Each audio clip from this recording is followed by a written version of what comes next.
ரூபா பாலாஜி என்பது போய் 10 நாள் பாலாஜியாக வரக்கூடிய அளவுக்கு வாய்தா வாங்கி உன் ஃபைன் மார்னிங் இனிமேல் ஒன்றுமே பண்ண முடியாது என்கின்ற நிலையில் அவர் ராஜினாமா செய்திருக்கிறார். அதை முதலமைச்சர் ஸ்டாலின் தியாகியின் ராஜினாமாவை கூட ஏற்றுக்கொள்வதற்கு மனமில்லாமல் ஏற்றுக்கொண்டிருக்கிறார்.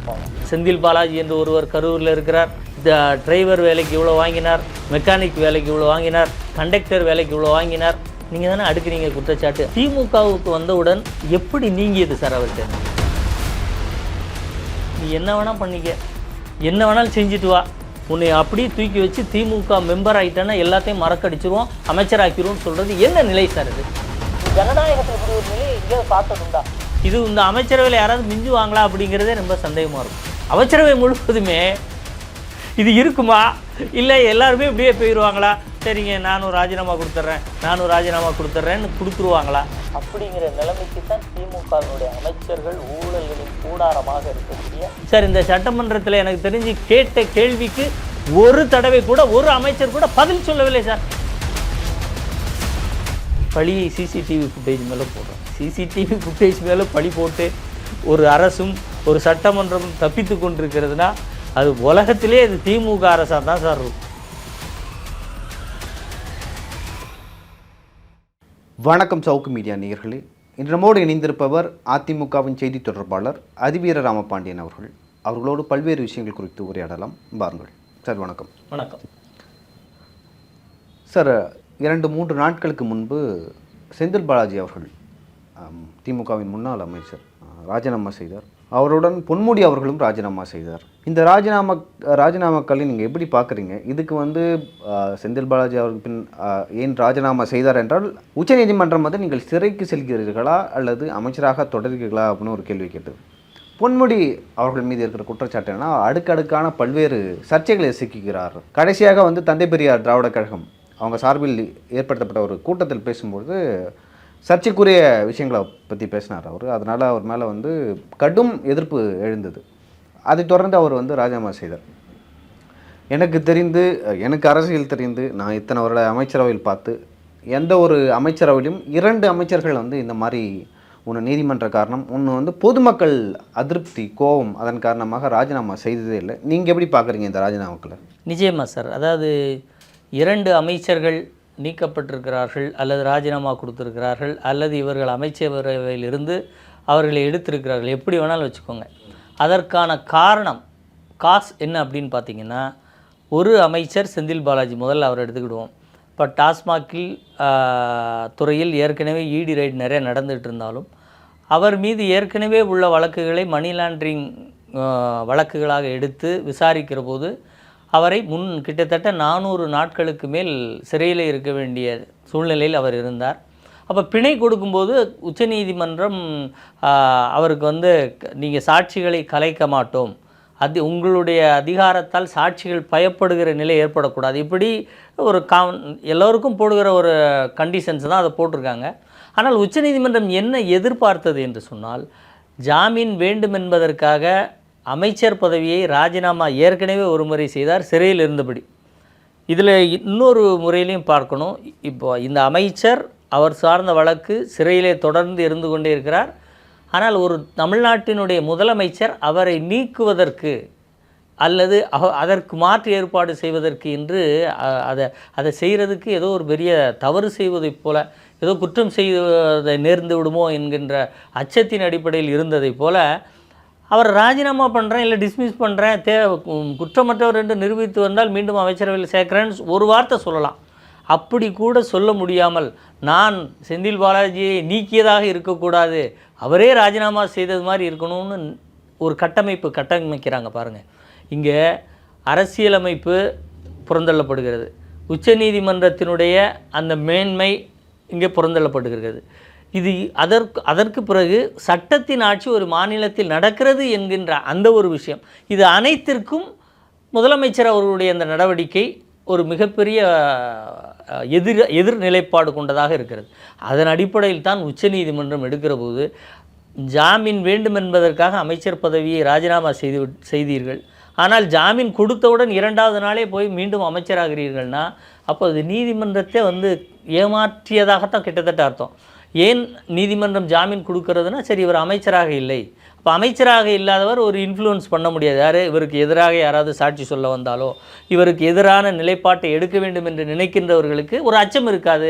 சுதந்திரமாக அவர்கள் தங்களுடைய வாக்குமூலத்தை, சாட்சியத்தை பதிவு செய்யலாம் என்கின்ற அந்த சுதந்திரமான நீதி விசாரணை இருக்கும் என்பதன் அடிப்படையில் தான் இவருக்கு ஜாமீன் கொடுத்தாங்க. ஆனால் அதை வாங்கி வந்தவுடன் அத்தகைய நிலை அப்படி முரணாக மாற்றி உடனே அவருக்கு அமைச்சர் பதவி கொடுத்தது என்பது உண்மையிலே ஜனநாயக ரீதியாக கண்டிக்கத்தக்க ஒரு செயல். அதைத்தான் இன்றைக்கு உச்சநீதிமன்றம் மிக மிக வருத்தத்தோடு, அதற்கும் இவ்வளவு வாய்தாக்கள், 10 ரூபா பாலாஜி என்பது போய் 10 நாள் பாலாஜியாக வரக்கூடிய அளவுக்கு வாய்தா வாங்கி ஃபைன் மார்னிங் இனிமேல் ஒன்றுமே பண்ண முடியாது என்கின்ற நிலையில் அவர் ராஜினாமா செய்திருக்கிறார். அதை முதலமைச்சர் ஸ்டாலின் தியாகியின் ராஜினாமாவை கூட ஏற்றுக்கொள்வதற்கு மனமில்லாமல் ஏற்றுக்கொண்டிருக்கிறார் பாவம்.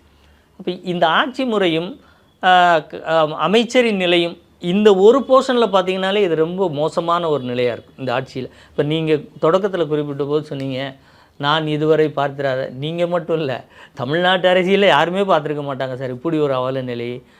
சார் செந்தில் பாலாஜி இன்னும் சொல்ல போனால் இப்போ நீங்களே கூட ஒரு கேள்வி கேட்கலாம், சார் இந்த குற்றச்சாட்டுகள்லாம் அதிமுக ஆட்சி காலத்தில் சார் நடந்தது, நீங்களே இப்படி சொல்லாமல் நடந்துச்சு, அதற்கு உடனடியாக அமைச்சரவையிலிருந்து நீக்கப்பட்டாரா? உரிய தண்டனை கொடுக்கப்பட்டதா? ஆட்சி அதிகாரத்துக்குள்ளே அவரை வைக்கல. ஆனால் நீங்கள் அப்போது குற்றம் என்ன சாட்டினார்? இதே ஸ்டாலின் முதலமைச்சர் ஸ்டாலின் செந்தில் பாலாஜி என்று ஒருவர் கரூரில் இருக்கிறார், டிரைவர் வேலைக்கு இவ்வளோ வாங்கினார், மெக்கானிக் வேலைக்கு இவ்வளோ வாங்கினார், கண்டக்டர் வேலைக்கு இவ்வளோ வாங்கினார், நீங்கள் தானே அடுக்குறீங்க குற்றச்சாட்டு. அதுபோக இன்னும் நிறைய கிரிமினல் குற்றச்சாட்டுகள்லாம் சொன்னாங்க, ஆள்கடத்தல் அது போன்ற குற்றச்சாட்டுகளில் அவரோடு இருப்பவர்கள் செய்கிறார்கள்லாம் சொன்னீங்கள்ல. அந்த குற்றச்சாட்டுகள் திமுகவுக்கு வந்தவுடன் எப்படி நீங்கியது சார் அவர்கிட்ட இருந்து? இன்னொன்று சொல்கிறேன், அதிமுக எந்த ஒரு அமைச்சரை அமைச்சரவையிலிருந்து நிராகரிக்கிறதோ அவர் அரசியலுக்கே அருகதையற்றவர் என்பதை இன்றைக்கு உச்சநீதிமன்றம் சொல்லியிருக்கு. அதை திமுக நன்கு உணர்ந்திருக்க வேண்டும் அந்த ஆட்சி அதிகாரத்தில் இருக்கும்போது. ஏன் சார் ஒரு செந்தில் பாலாஜி நின்னா ஜெயிக்கிறாரு, ஒரு சீட்டை அதிமுகவோ அல்லது வேறு எந்த கட்சியோ இழக்கிறதுக்கு தயாராக இருக்கா சார்? ஆனால் அதை விட முக்கியம், இப்படிப்பட்டவர்களுக்கு ஆட்சி அதிகாரத்தில் பங்கு கொடுக்கக்கூடாது, அவர்கள் குற்றமற்றவர்கள் என்று நிரூபிக்கப்படும் வரை அரசியல் அங்கீகாரமே இருக்கக்கூடாது என்று நினைக்கிற கட்சி அதிமுக. நீ என்ன வேணால் பண்ணிக்க, என்ன வேணாலும் செஞ்சுட்டு வா, உன்னை அப்படியே தூக்கி வச்சு திமுக மெம்பர் ஆகிட்டேன்னா எல்லாத்தையும் மறக்கடிச்சிருவோம், அமைச்சராக்கிடுவோம்னு சொல்கிறது என்ன நிலை சார்? இது ஜனநாயகத்தில் இப்படி ஒரு நிலையை எங்கேயாவது பார்த்ததுண்டா? உண்மையிலே ஒரு ரத்தம் குதிக்கிற ஒரு நிகழ்வு. இந்த அரசியலமைப்பு சட்டத்தை, நீதிமன்ற முறையை ஏற்றுக்கொண்ட எவராலும் ஏற்றுக்கொள்ள முடியாத ஒரு அமைச்சரவை அவர் ஜெயிலிலிருந்து வந்தவுடனே கொடுத்த செந்தில் பாலாஜிக்கு கொடுத்த இடம் சார். அடுத்து நீங்கள் பொன்முடிக்கு வாங்க. பொன்முடிக்கு நீங்கள் ஏதோ மக்கள் மன்றம் மட்டும்தான் சொல்கிறீங்க. பொன்முடி எப்படி இப்போ அமைச்சராக இருக்கார்? பொன்முடி இடையில அவருடைய எம்எல்ஏ பதவி காலி என்று சபாநாயகர் தேர்தல் கமிஷனுக்கு லெட்டர் எழுதினார்ல, எதற்காக? சென்னை உயர்நீதிமன்றம் அவருக்கு தண்டனை கொடுத்ததில் சொத்து குவிப்பு வழக்கில் அந்த தண்டனையை உச்சநீதிமன்றம் ஸ்டே பண்ணி வச்சிருக்கு, அவ்வளோதான். இன்னும் அவர் குற்றமற்றவர் என்று ஜட்ஜ்மெண்ட் கொடுக்கல. செந்தில் பாலாஜிக்கு என்ன நிலையோ அதே நிலையில் அங்கே பெயில், இங்கே ஸ்டே, இது 2 தான் மாற்றம். இதே நிலையை உச்சநீதிமன்றம் இவர் மீது எடுக்கலாமே, பொன்முடி மீது ஏற்கனவே கேட்டிருக்கலாம். உங்களுக்கு ஸ்டே தானே கொடுத்துருக்கோம், நீங்கள் எப்படி மீண்டும் அவரை உடனடியாக அமைச்சராக்க வேண்டிய தேவை என்ன இருக்கிறது? அது ஒரு பார்ட். அதுக்கப்புறம் அந்த அப்படி ஒரு ஸ்டே வாங்கிட்டு நம்மளே தொடுக்கிச்சோன்னு அமைச்சராக இருக்கீங்க பொன்முடி. அதில் மக்கள் மீது, ஒரு மதத்தின் மீது, ஒரு பெண்கள் இருக்கிற ஒரு இடத்தில் நீங்கள் பேச வேண்டிய பேச்சு, பேசிய பேச்சு, என்னென்ன பேச்சு. அப்போ ஒரு அமைச்சராக இருக்கிற போது ஒரு உறுதிமொழி எடுக்கிறோம் சார், எந்த விதமான விருப்பு வெறுப்புகளுக்கு உட்படாமல் என் கடமை ஆற்றுவேன் உறுதிமொழி எடுக்கிறீங்களா? அந்த உறுதிமொழியில் உங்கள் இந்த தமிழ்நாட்டுக்குள் என்னென்ன மக்கள் இருக்கிறார்கள், என்னென்ன சிந்தனை இருக்கிறது, அவர்கள் என்னென்ன செய்கிறார்கள், அதெல்லாம் நீங்கள் அப்போ இதெல்லாம் தெரியுமா தெரியாதா உங்களுக்கு? இவ்வளோ நாள் அமைச்சராக இருந்திருக்கீங்களே, மூத்த அமைச்சருங்கிறீங்க, பேராசிரியருங்கிறீங்க, அப்படி சொல்லலாமா? அப்படி சொன்ன வரையும் உடனே கட்சியிலேருந்து நீக்கிறோன்னாங்க. கட்சியிலிருந்து நீக்குவது நீங்கள் திமுக கட்சியில் இதை விட மோசமாக பேசுகிறவங்கள்லாம் இருக்கீங்க. அது மேடை பேச்சின், நாகரிகமற்ற பேச்சின் கூடாரம் திமுகன்னு சொல்லலாம். அந்த அளவுக்கு அநாகரிக பேச்சாளர்களை வச்சுருக்கீங்க. நீங்கள் திமுக கட்சியிலிருந்து நீக்கியது இவருக்கு ஒரு தண்டனையே கிடையாது, அமைச்சரவையிலிருந்து நீக்க வேண்டும் என்று அதிமுக எழுப்பிய அந்த கூக்குரலின் வெளிப்பாடு தான் அவருடைய மினிஸ்டர் பதவி இவங்க ராஜினாமா பண்ண வச்சுருக்காங்களே ஒழிய, இவர்களாக சுயமாக அப்படி நடவடிக்கை எடுப்பதற்கான எந்த முகாந்திரமும் இல்லை.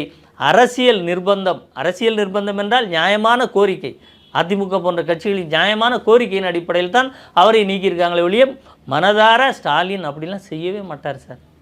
நீங்கள் எப்படி திமுககாரர்கள் என்னென்ன செஞ்சுருந்தாங்க. இன்னும் ஒன்று சொல்கிறேன்னே, இப்போ அந்த ஆட்சி 1 வருஷம் இருக்குது. இப்போது தொடர்ந்து தங்கம் தென்னரசு மேலே இருந்த வழக்கை விடுதலை செய்யப்பட்டதை நீக்கியிருக்காங்க, மறு விசாரணை.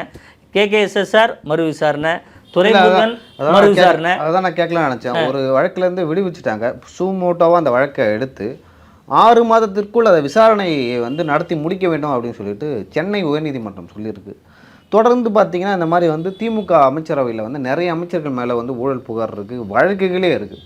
ஸோ இதெல்லாம் 2026 சட்டமன்ற தேர்தலில் எந்த மாதிரி எதிரொலிக்கும்? திமுகன்ற கட்சியை செயல்பட விடாமல் நடக்கிற மாதிரி இருக்குது இந்த விஷயங்கள்லாம். நிச்சயமாக சார், இது திமுக கட்சியை செயல்பட விடாமல் செய்வதல்ல, இது அவர்களாக செய்து கொண்டது தானே. அவர்கள் செய்த தவறுக்கு அவர்கள் மீது விசாரணை நடக்கிறது. அந்த விசாரணையை கூட ஒரு ஆட்சிக்கு வந்தவுடன், அதாவது ஏற்கனவே அந்த வழக்குகள்லாம் 10 வருடம் 12 வருடம் 15 வருஷம் நிலுவையில் இருந்த வழக்குகள், இந்த முறை திமுக ஆட்சிக்கு வந்தவுடன் உடனடியாக ஒரு 3 மாதம் 4 மாதம் 6 மாத காலத்திற்குள் ஒவ்வொரு அமைச்சர் மீது இருந்த வழக்கும் உடனடியாக விசாரிக்கப்பட்டு விடுதலையாக்கப்படுகிறது. அதை சுவமோட்டோவை எடுத்து தீர்ப்பு வழங்கிய நீதியரசர் என்ன சொன்னார்னா, இது ஒரு மெத்தடாலஜியாகவே அதை அவங்க கொண்டு வந்துட்டாங்க. அதை பார்க்குற போது, இவங்க ஜட்ஜ்மெண்ட் வாங்கியிருக்கிற விதத்தை பார்க்குற போது, இந்த ஜுடிஷியரியே அவங்க அரசியல் அதிகாரத்தை வச்சு மிஸ்யூஸ் பண்ணியிருக்காங்க, தங்களுக்கு சாதகமாக வளைத்திருக்கிறார்கள்ங்கிற ஒரு கருத்தை பதிவு செஞ்சாங்க. அப்படிப்பட்ட நிலையில் பார்த்தீங்கன்னா, இப்போ தொடர்ந்து அந்த விடுதலை ரத்து செய்யப்பட்டு விசாரணை எதிர்நோக்கி கொண்டு இருக்கிற அமைச்சர்கள் இருக்காங்கல்ல, இப்போ ஒரு தார்மீகமாக நீங்கள் ஸ்டாலினுக்கு இந்த 2 விஷயத்தில் இவ்வளோ பட்டிருக்காருல்ல, இந்த 3 மாத காலம்ங்கிறது, இந்த 6 மாத காலம்ங்கிறது ரொம்ப அதிகமான காலமாக நமக்கு தோணுது. பட் இருந்தாலும் 6 மாதம்ங்கிறது ஒரு வழக்கு விசாரணைக்கு தேவை. இது இன்னும் குறைவாக இருந்திருந்தேன், ஏன்னா அந்த 1 வருஷம் தான் இருக்குது தேர்தலுக்கு. இன்னும் காலம் குறைவாக விசாரிக்கப்பட்டால் இது இந்த அமைச்சரவையில் யாராவது மிஞ்சுவாங்களா அப்படிங்கிறதே ரொம்ப சந்தேகமாக இருக்கும். அமைச்சரவை முழுவதுமே இது இருக்குமா, இல்லை எல்லாருமே இப்படியே போயிடுவாங்களா, சரிங்க நானும் ராஜினாமா கொடுத்துட்றேன்னு கொடுத்துருவாங்களா அப்படிங்கிற நிலைமைக்கு தான் திமுகவினுடைய அமைச்சர்கள் ஊழல்களின் கூடாரமாக இருக்கக்கூடியவர்களை அமைச்சராக்கி வைத்துக்கொண்டு எப்படி சார் ஒரு நல்ல ஆட்சி உங்களால் கொடுக்க முடியும்? அது நிச்சயமாக 2026 சட்டமன்ற தேர்தலில் மிகப்பெரிய அளவில் பாதிப்பை ஏற்படுத்தும். ஆனால் பரவாயில்ல, உங்களை நான் பாராட்டுறேன். ஏன்னா சாதாரண அதிமுக ஆட்சி காலத்தில் நான் 2012-13 டிபேட்ஸ் அட்டன் பண்ணியிருக்கோம். ஒருவர் மீது தடுக்கி ஏதாவது விழுந்தால் கூட அதை மிகப்பெரிய விவாத பொருளாக மாற்றிருப்பாங்க. ஆனால் தமிழ்நாட்டு அமைச்சரவையில் இதுவரை நாம் கேள்விப்படாதது மாதிரி சில விஷயங்கள் நடந்திருக்கு. உயர்நீதிமன்றம் தமிழக அரசை அந்த அமைச்சரவை பதவியேற்றுக்கொண்ட அமைச்சர் மீதெல்லாம் கடும் விமர்சனங்களை வைத்திருக்கு. எதை பற்றியும் விவாதிக்காத மீடியாக்கள்னு ஒன்று இருக்குது பார்த்தீங்களா, அதே ஒரு மிகப்பெரிய டாப்பிக்காக இருக்குது. அந்த இடத்துல நீங்கள் எடுத்து விவாதிச்சிருக்கீங்க, உண்மையிலே அது பாராட்டுறதுக்கு ரொம்ப நன்றி சார். இன்னொரு விஷயமா பேசணும், சட்டமன்றத்தில் விவாதிக்கப்படுவது எந்த விஷயமா இருந்தாலும் ரொம்ப முக்கியமானது. எதெல்லாம் ஆளுங்கட்சி தவற விடுகிறார்களோ, அதே போல் எதெல்லாம் ஆளுங்கட்சி சரியாக செய்யவில்லையோ, இல்லை மக்களுக்கு எது தேவைப்படுகிறதோன்னு சொல்லிட்டு எதிர்கட்சி தான் சட்டமன்றத்தில் சுட்டி காட்டுவாங்க, பேசுவாங்க. டிஸ்கஷன் அப்போ தான் ஹெல்த்தியாக இருக்கும். அப்போ தான் ஆளும் கட்சி மக்களுக்கு என்ன செய்தார்கள், எதை செய்யவில்லை, எதை சொல்லி ஏமாற்றினார்கள் அப்படின்னு சொல்லிட்டு தெரியும். ஆனால் இப்போ எதிர்க்கட்சியாக இருக்கிற அதிமுகவின் பொதுச் செயலாளர் திரு எடப்பாடி பழனிசாமி ஆகட்டும், இல்லை மற்ற அதிமுக உறுப்பினர்களாகட்டும் தொடர்ந்து கேள்வியை கேட்குறாங்க. சில கேள்விகள் பதில் சொல்ல முடியாத கேள்வியெல்லாம் கேட்கும்பொழுது ஆக்சுவலாக அந்த லைவை கட் பண்ணுறாங்க, நேரலையை ஓட விடாமல் தடுக்கிறார்கள். அதே போல் பதில் சொல்கிறாங்கன்னா லைக் திமுக சார்பில் என்ன பேசுகிறாங்களோ அதை மட்டும் தான் காட்டுறாங்க. இந்த விஷயம் நான் கட்சி பாகுபாடு இல்லாமல் ஜனநாயகத்துக்கு இந்த மாதிரியான விஷயங்கள் நல்லதா? இல்லை சார், இது ஒட்டுமொத்தமாக ஜனநாயக முறையை, அதுவும் சட்டமன்ற முறையே கேலி கூத்தாக்குவது. இன்னொன்று என்னென்னா, சட்டமன்றத்தில் ஆளுங்கட்சியாக இருந்து கொண்டு எதிர்க்கட்சியின் கேள்விகளை எதிர்கொள்ள தயங்கிய வரலாறு, இதுபோன்று எதிர்கொள்ள தயங்கி பயந்த வரலாறு இதுவரை எந்த அரசிடமும் தமிழ்நாட்டு அரசியலில் ஆட்சியில் இருந்த கட்சிகள் எதிர்கொண்டதில்லை. ஆனால் திமுக முதல் முறையாக எதிர்க்கட்சிகளின் கேள்விகளுக்கு பதிலளிக்க முடியாமல் திணறியதை, தடுமாறியதை, ஓடி ஒளிந்ததை தான் இந்த சிசிடிவி கேமராக்கள் மிக தெளிவாக சுட்டி காட்டுதுன்னு சொல்லலாம்.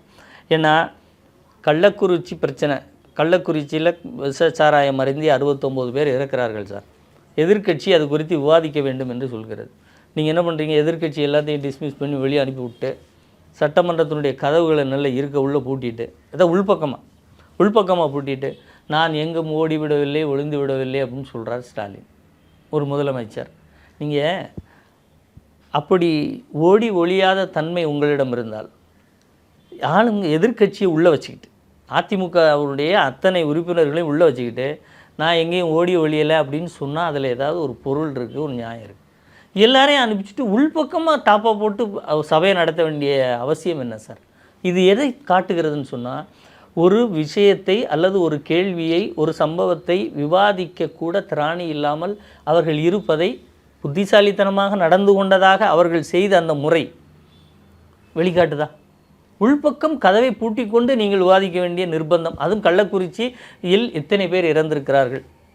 இன்றைக்கு காஷ்மீர் விவகாரத்தில் தமிழ்நாட்டிலிருந்து இத்தனை கட்சி தலைவர்கள் குரல் கொடுக்குறாங்க. உண்மையிலே பாராட்டணும். ஒரு 16 இறப்பினுடைய எண்ணிக்கையை பொறுத்து நம்ம அளவிடலை இதை. பட் அங்கே நடந்திருப்பது படுகொலை என்பதிலே ஒற்றுப்போய் அவர்கள் சொல்கிறாங்க இது தீவிரவாத தாக்குதல். ஒரு சூழ்நிலை எப்போதும் போல் இருக்கிறது. அதற்கு முன்னால் ஒரு நாள் 2 அதுக்கு சிறிது நேரத்துக்கு முன்னால் எடுத்த வீடியோ கூட பார்க்குறோம். திடீரென்று தாக்குதல், என்ன பயங்கரவாத தாக்குதல், எந்த ஒரு மனித தன்மையற்ற ஒரு செயலாக இருக்கிறது. ஆனால் இங்கே கள்ளக்குறிச்சியில் காவல்துறை அலுவலகம் இருக்கிறது, மாவட்ட ஆட்சியர் அலுவலகம் இருக்கிறது, நீதிமன்றம் இருக்கிறது. இந்த பகுதிகளுக்கு இடையில் 69 பேர் கள்ளச்சாராயம் அருந்து இறக்கிறார்கள் சார். யாரும் இந்த ஆட்சி நிர்வாகம் குறித்து கூட்டணி கட்சிகள் என்று சொல்லி கொண்டிருக்கிற கட்சிகள் பேசலை சார். இந்த 69 உயிர்கள் மதிப்பில் என்ன இவர்களுக்கு அக்கறை இருக்குதுன்னு எனக்கு தெரியல. அடுத்து அங்கே இருக்கக்கூடிய அந்த கள்ளச்சாராயம் என்பது இத்தனை அதிகாரிகள் தொடர்ந்து கண்காணிக்கத்தக்கது. ஏன்னா அங்கே குடித்து போட்ட பாக்கெட்டுகள் காற்றில் பறந்துக்கிட்டு இருக்கு சார். தடயங்கள் இருந்தது. இது எல்லாம் நிர்வாகத்தில் வராதா? அன்னைக்கு ஒரே ஒரு கட்சி, எதிர்க்கட்சியை தவிர, அதிமுகவை தவிர கூட்டணியில் இருக்கிற எந்த கட்சியாவது காவல்துறைக்கு அமைச்சராக இருக்கிற முதலமைச்சரை பதவி விலகுங்கள்னு கேட்கலையே சார். அப்போ தமிழர்களின் உயிர்கள் என்றால் தமிழ்நாட்டுக்குள் நீங்கள் கூட்டணிக்குள் இருந்து கேட்பதென்றால் இவ்வளவு பெரிய இது பண்ணுறீங்கன்னா அப்போ சட்டமன்றம் எப்படி சார் நடக்கும்? வெளியே இயல்பாக இருக்கிற எதிர்க்கட்சிகளே வாயை மூடி அமைதியாக இருக்கிறது, கோரிக்கை வைக்கவில்லை, எவ்வளோ பெரிய அநீதி நடந்திருக்கு மக்களுக்குங்கிறத எடுத்து வைக்க மாட்டேங்கிறாங்க. ஆனால் சட்டமன்றத்துக்குள்ளே எப்படி நடக்கும்னு நீங்கள் எதிர்பார்க்குறீங்க?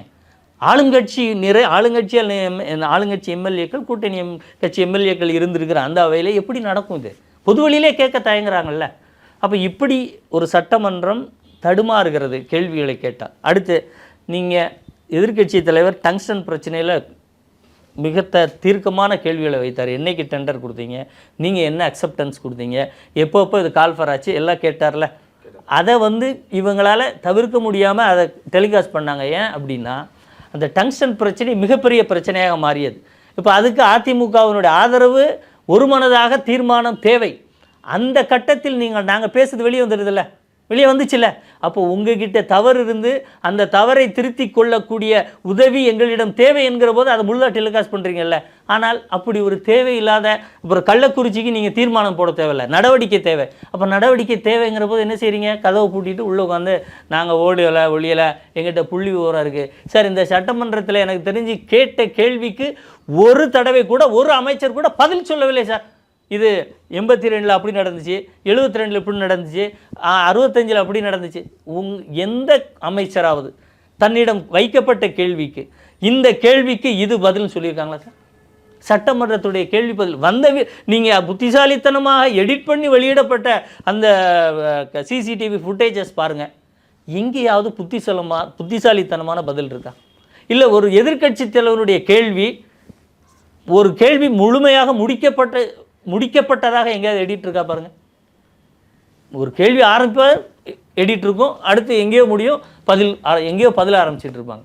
இப்படியே சார் ஒரு என்ன சொல்கிறேன்னா, இந்த கட்டிங் வெட்டிங் கூட சரியாக பண்ண தெரியாத ஒரு சட்டமன்றமாக இந்த சட்டமன்றம் இருக்குது. கேள்வி சொல்ல முடியலைன்னா இதையெல்லாம் நீங்கள் கலெக்டிவாக பார்த்தீங்கன்னா மக்களிடம் இருக்கிற நியாயமான கேள்விகளை எதிர்க்கட்சி தலைவர் வைக்கிற போது அவர்களிடம் சுத்தமாக பதிலே இல்லை என்பதுதான் இந்த சட்டமன்றத்தில் பழியை சிசிடிவி ஃபுட்டேஜ் மேலே போடுறாங்க. சிசிடிவி ஃபுட்டேஜ் மேலே பழி போட்டு ஒரு அரசும் ஒரு சட்டமன்றமும் தப்பித்து கொண்டிருக்கிறதுனா அது உலகத்திலே அது திமுக அரசாக தான் சார் இருக்கும். நிறைய டெக்னாலஜி வந்து சிசிடிவி கேமராக்களால் பல குற்றங்கள் கண்டுபிடிக்கப்பட்டு வருகின்ற இந்த காலகட்டத்தில் சிசிடிவி கேமராவை கட் செய்து தங்களுடைய அரசியலை தாங்கள் இருப்பதை பொண்ண எங்களால் எல்லாம் செய்ய முடியும்னு காட்டிக்கொள்கிற ஒரு அவல நிலையும் தமிழ்நாட்டில் தான் இருக்குது. சரிங்க சார், இது வரைக்கும் பல்வேறு விஷயங்கள் குறித்து பேசணும். மிக தெளிவாக உங்கள் பதில்களை சொன்னீங்க. உங்கள் கருத்துக்கு மிக்க நன்றி.